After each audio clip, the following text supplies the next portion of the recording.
Nalalakihan po ba kayo sa gantong radyo natin? Ito po yung Hunter na S200 natin. So, medyo malaki po siya kasi dual mode po siya na radyo. So, ayan po. And also, nalalakihan din po ba kayo dito sa ating T300 na Hunter? So, medyo malaki siya. Pero maganda po ito dahil meron siyang noise cancellation. And also, ito po, nalalakihan pa rin po ba kayo dito sa ating T100 na POC radio? So, kung nalalakihan pa rin po kayo, sigurado, ito po sa bago nating product, medyo hindi na po kayo malalakihan. Ito po ang ating Hunter T10. Kung makita nyo po, ayan o, napakaliit niya, para lang po siyang vape.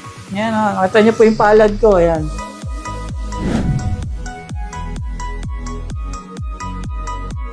Hi, magandang araw mga karadyo. Ako nga pala si Gerald ng buyradios.ph. So, meron po kami ngayong i-introduce sa inyo na bago naming product from Hunter po, Hunter Communication. Ito po ang ating Hunter T10. Kung makita nyo po, ayan o, napakaliit niya, para lang po siyang vape. Ayan o, makita nyo po yung palad ko, ayan. Ganyan lang po siya kalaki. Ito po yung bago nating model ng Hunter.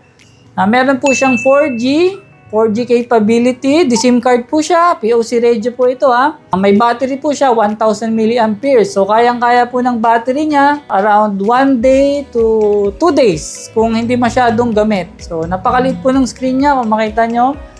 Meron din po siyang yung kanyang OK button na merong ilaw, parang ring, di ba? Tapos sa gilid po, ito ang kanyang USB. Ito po, charging niya po, USB Type-C.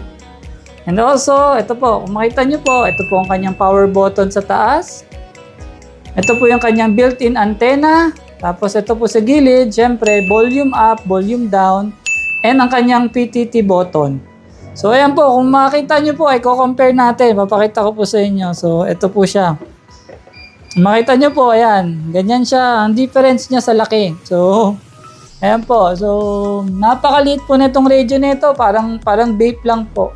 So, basic radio lang po siya for PTT lang po, push to talk lang. Wala po siyang Wi-Fi, wala siyang GPS. Pero kung ang hanap nyo, for example, for family, pwede rin po. Sa mga chikiting nyo, pwede ito. Pwede rin po sa inyo kung gusto nyo nakasukbit lang siya sa leeg. Yan, pwede po. So, ayan po. Ito po yung mga napakaganda po nating Hunter radios. Hindi siya kompleto. Hindi ko na nilabas lahat. Meron din po akong maganda ngayon na bundle dito. Yung ating pong Yes Telecom na SIM card. Yung Yes Telecom po na SIM card, yun po yung ating plug and play na SIM card. Yun na po kailangan i-register. Yun po yung unang-unang niyang advantage.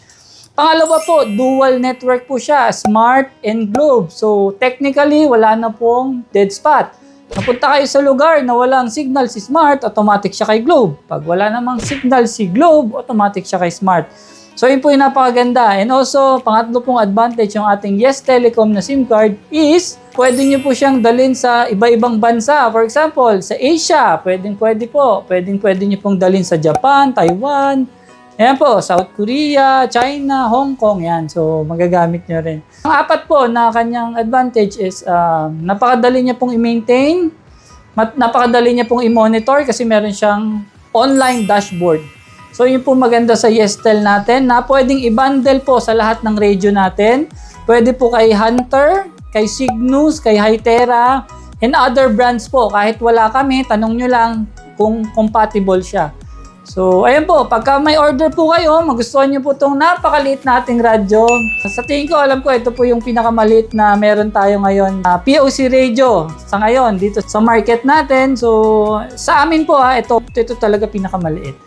So, kung gusto nyo pong mag-order, pwede nyo po kaming tawagan sa aming contact numbers, 0927-8800-660 or sa isa pa naming number, yung 0908-747-2222. Pwede nyo rin po check tong details neto sa website namin at www.buyradios.ph. So, yun lang po. Maraming salamat po. This is Gerald from buyradios.ph.